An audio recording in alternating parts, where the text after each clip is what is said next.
Muy buenas tardes, habla para ustedes el hermano Alexander Castellanos, siempre desde la Iglesia de Cristo en la República de El Salvador. Estoy transmitiendo este día sábado y los domingos el libro de Eclesiastés. Hoy vamos a ver la lección número 19. Recuerden que estamos en el capítulo 5. Estamos en el capítulo 5 y ahí estamos tratando el aspecto de con Dios el hombre observa la importancia de la adoración apropiada basada en Eclesiastés 5:1 al 7. Y estamos viendo la insensatez de hacer votos a la ligera. Antes de continuar, vamos a ponernos en oración. Padre Celestial, una vez más, te agradecemos mucho porque me permites de nuevo presentar otro mensaje de esta serie acerca del libro de Eclesiastés. Permite que todo lo que presente sea conforme a tu voluntad y sirva de mucha edificación para cada uno de los oyentes. En el nombre de nuestro Señor Jesucristo. Amén. Vamos a continuar con el versículo 6. Dice este versículo 6 del capítulo 5 de Eclesiastés: no dejes que tu boca te haga pecar, ni digas delante del ángel que fue ignorancia. ¿Por qué harás que Dios se enoje a causa de tu voz y que destruya la obra de tus manos? No es solo una ignorancia desafortunada o un asunto insignificante cuando se hace una promesa falsa. Es pecar. Dios preferiría que la persona sufra tratando de cumplir una promesa que cambiar su promesa. Salmos 15:4 nos dice: aquel a cuyos ojos el vil es menospreciado, pero honra a los que temen a Jehová, el que aún jurando en daño suyo no por eso cambia.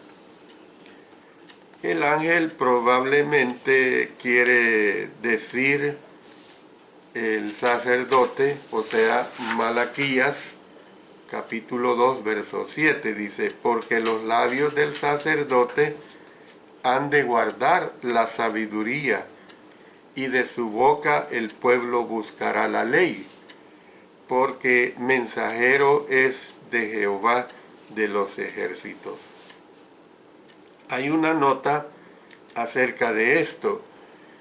Una ofrenda voluntaria jurada a un sacerdote del templo está sin cumplirse. El sacerdote del templo o su mensajero viene a consultar. O fue un error, es la evasión del adorador. Sin embargo, Dios ve y venir de manera descuidada a él podría provocar su ira sobre nuestras palabras y su juicio sobre nuestras obras. El que hacía una promesa no había de decirle al sacerdote que la promesa era hecha en ignorancia. Una promesa a Dios solo podía ser hecha en ignorancia porque se hacía de manera insensata, o sea, sin tener en cuenta las consecuencias como el tiempo o el costo que implica su cumplimiento. En este punto notamos una segunda emoción de Dios. Él se enoja. Dios hará que la persona pague, es decir, destruir la obra de sus manos por promesas que no se cumplen. Puede que no imponga el castigo de inmediato, y esto es una realidad. Muchas cosas pecaminosas que el ser humano hace en esta vida, pueda que no tenga las consecuencias en esta vida. Eclesiastés 8:11 dice: por cuanto no se ejecuta luego sentencia sobre la mala obra, el corazón de los hijos de los hombres está en ellos dispuestos para hacer el mal. Sin embargo, ciertamente lo hará en el día del juicio. Eclesiastés 12:14 dice: porque Dios traerá toda obra a juicio, juntamente con toda cosa encubierta, sea buena o sea mala.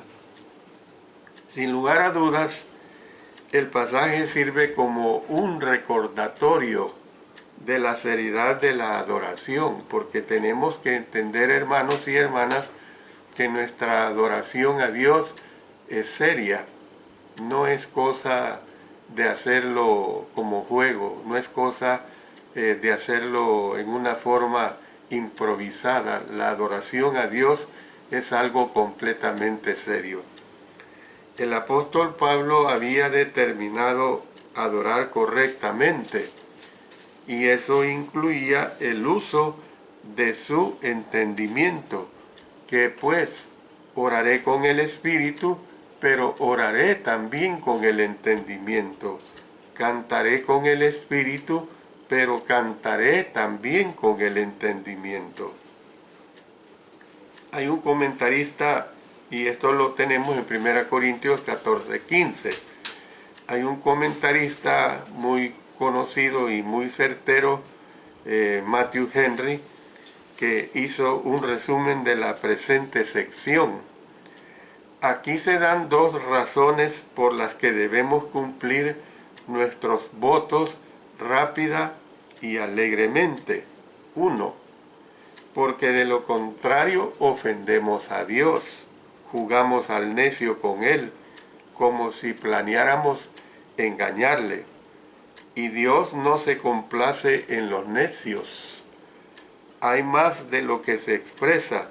El significado es: Él aborrece grandemente a necios y así, y tratos también de los insensatos. Entonces, la pregunta es: ¿necesita Él de los necios? Claro que no. No se deje engañar de Dios, porque de Dios no se puede burlar, sino que se ocupará con severidad y con certeza de los que así juegan, es decir, los que así juegan con Él. Número 2, porque de lo contrario nos hacemos daño nosotros mismos, perdemos el beneficio de cumplir el voto. Es más, incurrimos en castigo por el incumplimiento del mismo, de modo que hubiera sido mucho mejor no haber jurado, más seguro y más a nuestro favor que prometer y no cumplir. No haber jurado hubiera sido solo una omisión. Sin embargo, prometer y no cumplir incurre en la culpa de la traición y el perjurio. En otras palabras, es mentirle a Dios. Es lo que estamos tratando. Bueno, pasemos ahora al versículo 7. Donde abundan los sueños, también abundan las vanidades y las muchas palabras. Mas tú teme a Dios. El presente versículo ha sido interpretado de varias maneras. 1. Los sueños están desconectados de la realidad, y también lo están las muchas palabras cuando se pronuncian durante un periodo de adoración. 2. Comprender que los sueños son una metáfora como en esa persona tiene grandes sueños. ¿Ve?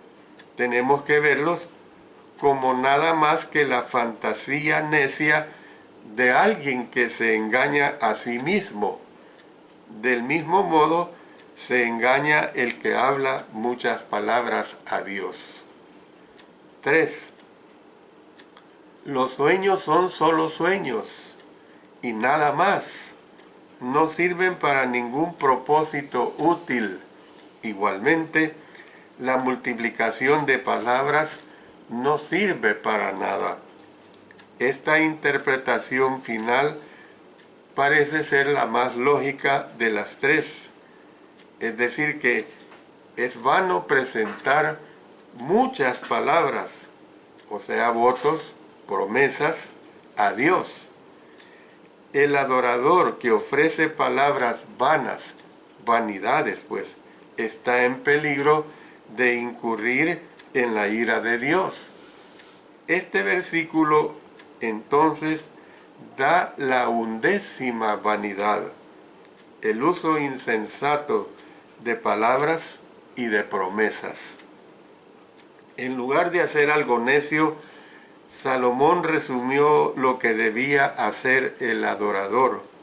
Mas tú teme a Dios. El que teme a Dios guardará sus pasos cuando entre en la adoración. El que teme a Dios no hará promesas necias a Dios, sino que pensará antes de hablar. Yo recuerdo cuando era un adolescente, quizás andaba por la edad de 14 años, y mi hermano mayor por la edad de 17 años. Un hombre amigo de uno de mis hermanos mayores nos prometió darnos trabajo en una fábrica por 2 meses, los meses finales del año, que aquí son vacacionales, noviembre y diciembre y parte de enero. Cada mes supuestamente ganaríamos 90 colones. En aquel tiempo era, para un joven adolescente, era un buen dinero. Y claro, nos ilusionamos que compraríamos mucha ropa.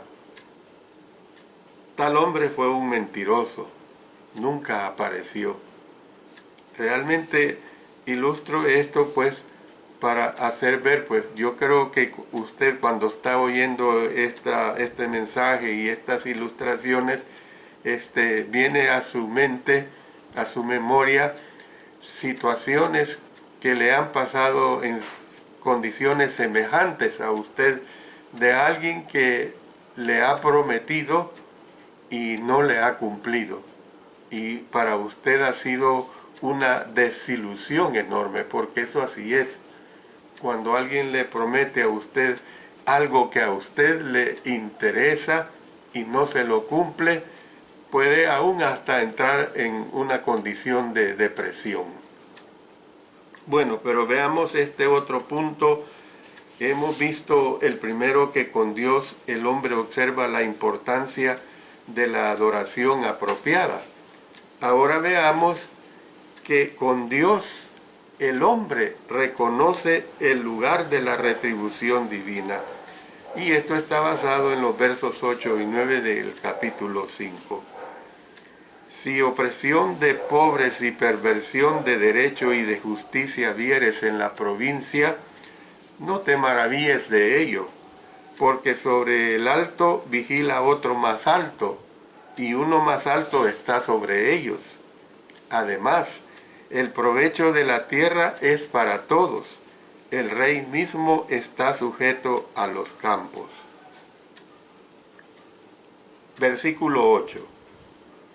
Comenzando con Eclesiastés 5:8 y continuando hasta Eclesiastés 6:12, Salomón consideró varios aspectos del gobierno. Primero, se dirigió a los distintos niveles de gobierno, haciendo observar cómo esos niveles se llenan con frecuencia de funcionarios corruptos. Su corrupción se manifiesta en 4 maneras, de las cuales menciono. 1, la opresión de pobres, el aprovechamiento de sustraer del salario de los que están a su autoridad. 2, la perversión de derecho, o sea, él tiene derechos, pero se pervierte, va más allá de lo que el derecho mismo le permite. 3, el descuido de la justicia. 4, el robo de los bienes del Estado. No se responsabiliza a nadie. El siguiente funcionario, o sea, el alto que nos habla este versículo 8, el alto en jerarquía es igualmente corrupto. Los que ocupan altos cargos a menudo se cuidan unos a otros y se protegen entre sí. Por lo tanto, cuando se hace algo malo, el consejo de Salomón es que no te maravilles de que aquellos en posiciones más altas no hagan nada al respecto. La última cláusula del versículo 8, y uno más alto está sobre ellos, dice.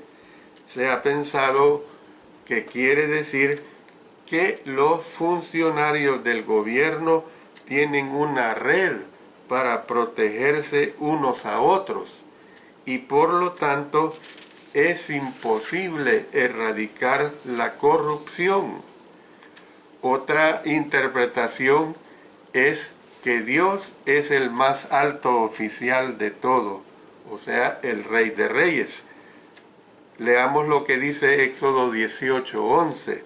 Ahora conozco que Jehová es más grande que todos los dioses, porque en lo que se ensoberbecieron prevaleció contra ellos. Luego pasemos a 1 Timoteo 6:15, la cual a su tiempo mostrará el bienaventurado y solo soberano, Rey de reyes y Señor de señores. Él ve lo que están haciendo estos funcionarios corruptos y les pedirá cuentas. Esa es una realidad. El mejor gobierno es el que tiene buenos líderes en todos los niveles. El que es honesto, el que es honrado, el que respeta los bienes del Estado, el que aquel porque por su cargo se le ha confiado grandes cantidades de dinero, se limita a ganar el salario que le ha sido asignado en su plaza de trabajo.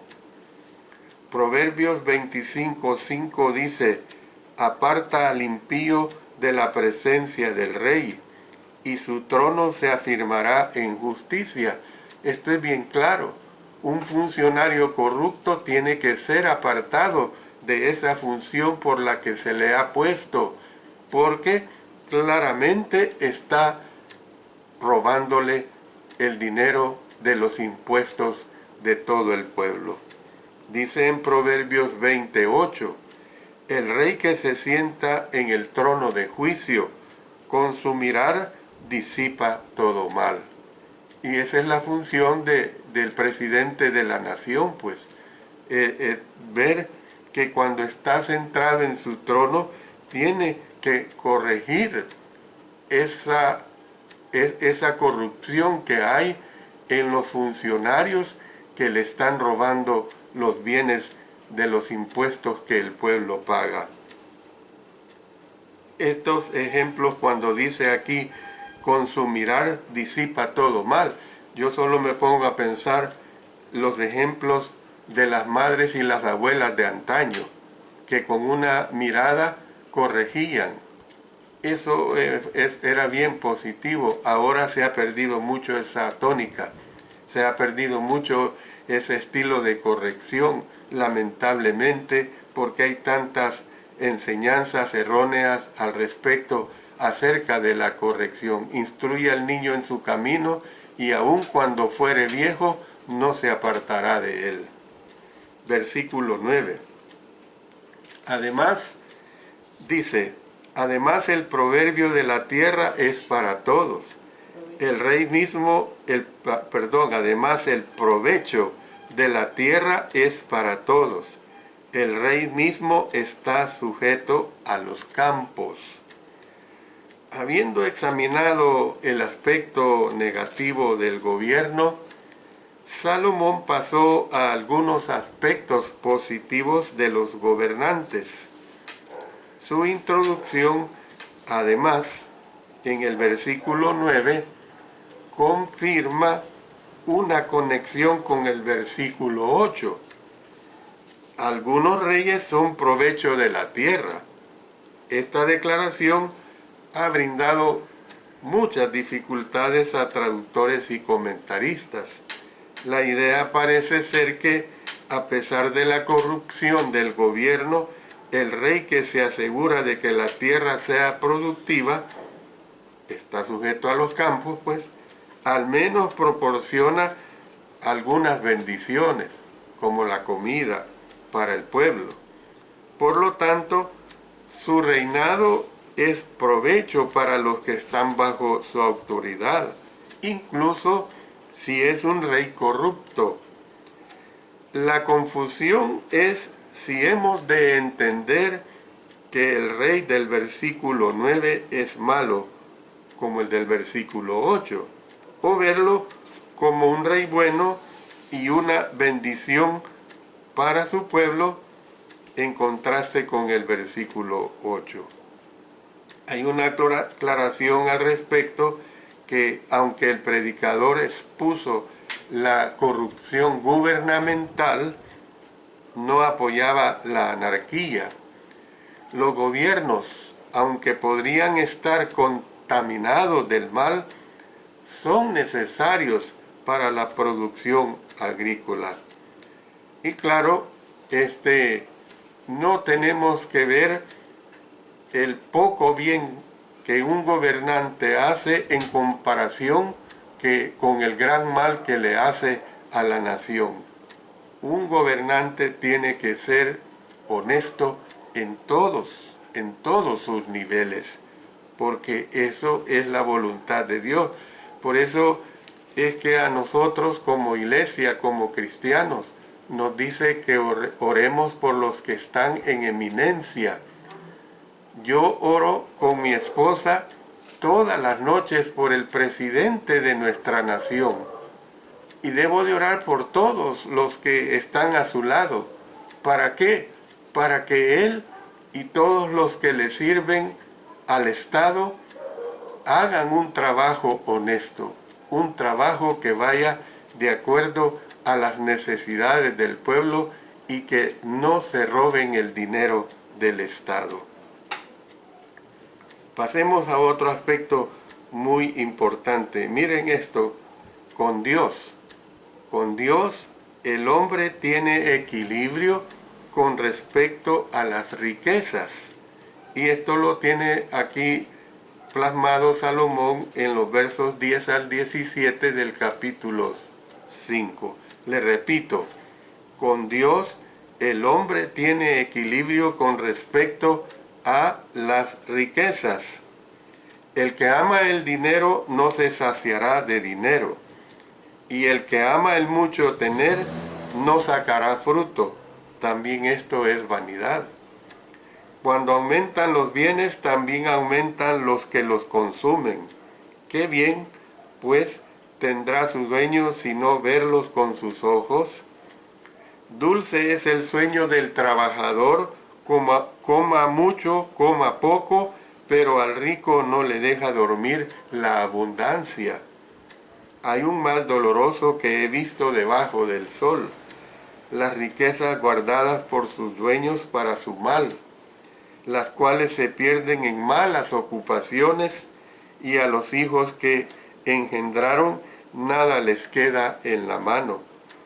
Como salió del vientre de su madre, desnudo así vuelve, yéndose tal como vino, y nada tiene de su trabajo para llevar en su mano. Este también es un gran mal, que como vino, así haya de volver. ¿Y de qué le aprovechó trabajar en vano? Además de esto, todos los días de su vida comerá en tinieblas, con mucho afán y dolor y miseria. Qué triste. Se levanta la duodécima vanidad. ¿Cuál es esa duodécima vanidad? Tener mucho dinero. Salomón enumeró 7 razones por las cuales el dinero o la riqueza son vanos. Hay que entenderlo, el análisis que vamos a estar presentando desde el punto de vista de lo espiritual, desde el punto de vista del abuso que hay con la abundancia del dinero. Empecemos con el versículo 10. El que ama el dinero no se saciará de dinero, y el que ama el mucho tener no sacará fruto. También esto es vanidad. Primero, no puede producir satisfacción. Los ricos pronto se dan cuenta de que la felicidad y la satisfacción no se encuentran en la riqueza. El hombre que ama el dinero y ama el mucho tener no puede quedar satisfecho. La lección que se debe aprender es que lo que importa no es cuánto se posee, sino la actitud que tiene al respecto a lo que se tiene, o con respecto a lo que se tiene, sea mucho o sea poco. La persona que ama lo que tiene, como el hombre en este versículo 10, naturalmente desea aún más. Aquí es donde surge el problema. Con esa actitud jamás se puede estar contento. Salomón, el hombre más rico de la tierra en aquella época, por supuesto, ciertamente sabía de qué estaba hablando en este respecto. Su conclusión sobre el amor al dinero fue: también esto es vanidad. Por eso miren lo que él expresa en el versículo 11. Cuando aumentan los bienes, también aumentan los que los consumen. ¿Qué bien, pues, tendrá su dueño sino verlos con sus ojos? He analizado la primera parte, ahora vamos a la segunda. Atrae una multitud de dependientes. Cuando otros saben que alguien es rico, cuando aumentan los bienes, quieren ser partícipes de esa riqueza. Y a menudo las personas que heredan propiedades valiosas o que de repente ganan una gran cantidad de dinero se sienten abrumadas por familiares, por amigos y otras personas que piden regalos o donaciones. Algunos que se encuentran en esta situación eventualmente desconectan a lo mejor sus teléfonos y se retiran del contacto público. Salomón observó que los buscadores de fortuna se reúnen alrededor de una persona adinerada y eventualmente le agotan toda su riqueza. Posiblemente entre los que los consumen incluyó a cobradores de facturas. Entonces, cuando un individuo gana más dinero, tiene la tendencia a comprar más cosas y eso aumenta su deuda. Al final, son tantos lo que están pidiendo dinero que el dueño de la riqueza no puede hacer nada más que mirar.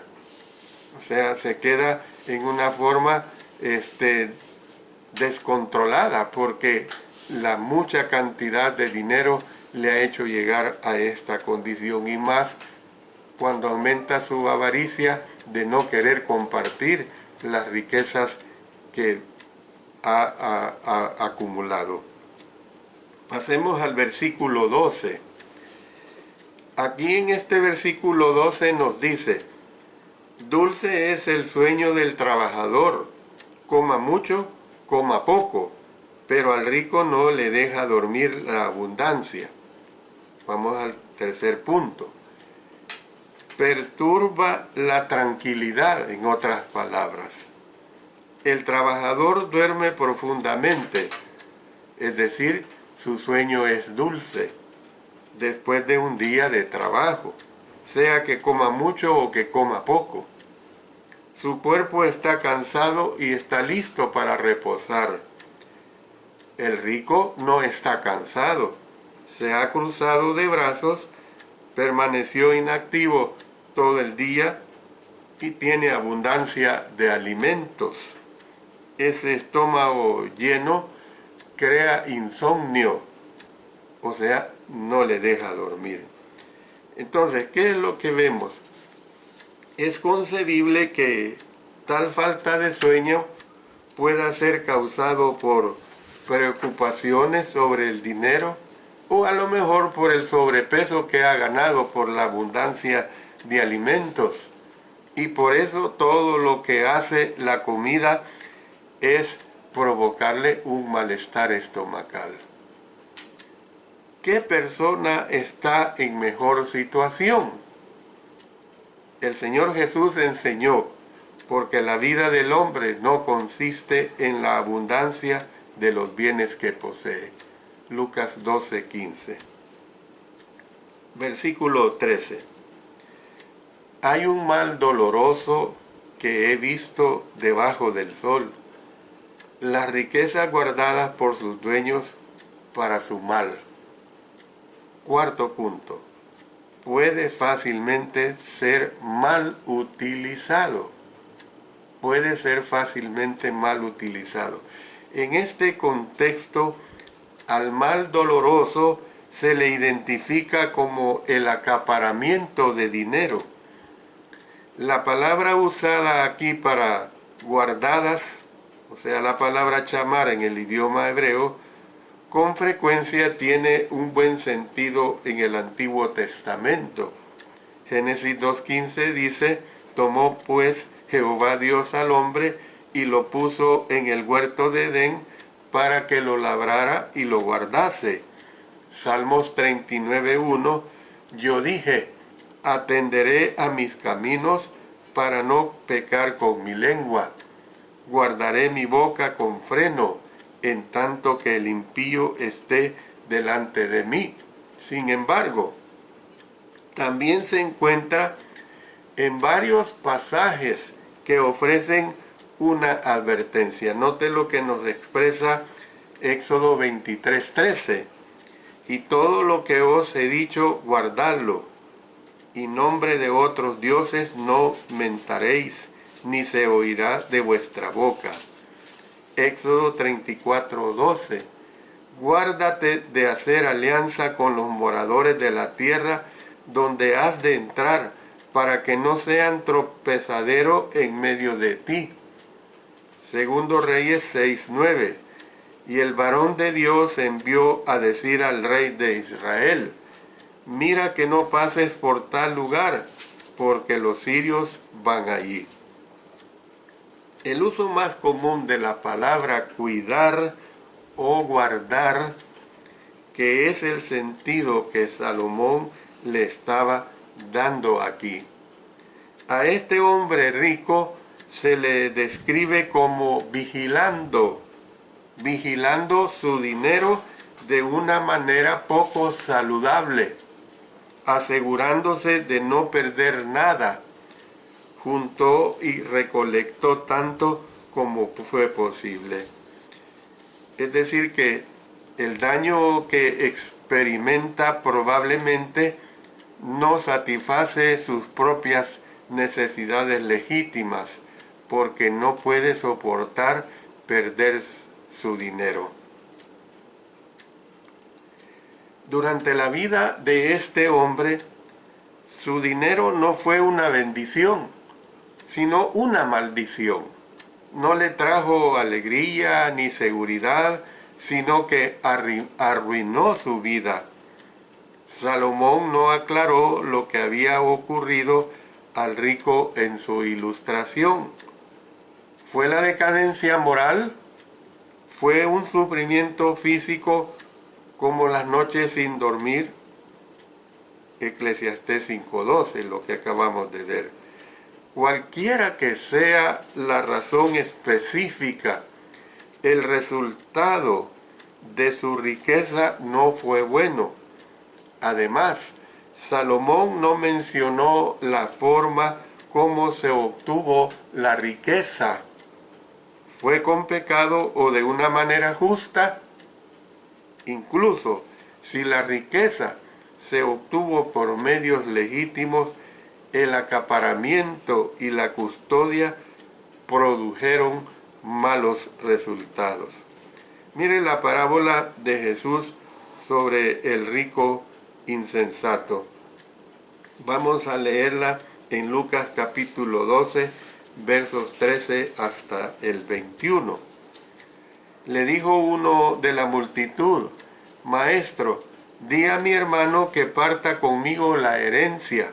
Mas él le dijo: Hombre, ¿quién me ha puesto sobre vosotros como juez o partidor? Y les dijo: Mirad y guardaos de toda avaricia, porque la vida del hombre no consiste en la abundancia de los bienes que posee. También les refirió una parábola diciendo: La heredad de un hombre rico había producido mucho, y él pensaba dentro de sí, diciendo: ¿Qué haré porque no tengo dónde guardar mis frutos? Y dijo: Esto haré: derribaré mis graneros y los edificaré mayores, y allí guardaré todos mis frutos y mis bienes. Y diré a mi alma: Alma, muchos bienes tienes guardados para muchos años. Repósate, come, bebe, regocíjate. Pero Dios le dijo: Necio, esta noche vienen a pedirte tu alma, y lo que has provisto, ¿de quién será? Así es el que hace para sí tesoro y no es rico para con Dios. Entonces, ¿qué es lo que nosotros vemos? Que Dios ha bendecido a personas con dinero para que puedan hacer bien, no para que lo acaparen. Gracias a Dios que dentro de la iglesia de Cristo o las iglesias de Cristo hay hermanos que Dios les ha bendecido dándoles riquezas y que comparten esa riqueza para que el evangelio se predique, tanto en su nación donde viven como en naciones donde lo utilizan para enviar misioneros a predicar la palabra, y se han abierto y se seguirán haciendo buenas obras por esta actitud tan correcta de hermanos y hermanas que el Señor les ha prosperado económicamente. Noten lo que dice 1 Timoteo 6, 17 al 19.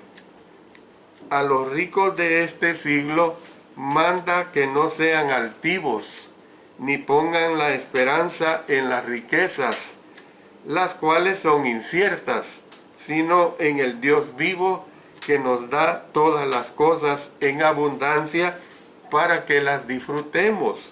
Que hagan bien, que sean ricos en buenas obras, dadivosos, generosos, atesorando para sí buen fundamento para lo porvenir, que echen mano de la vida eterna.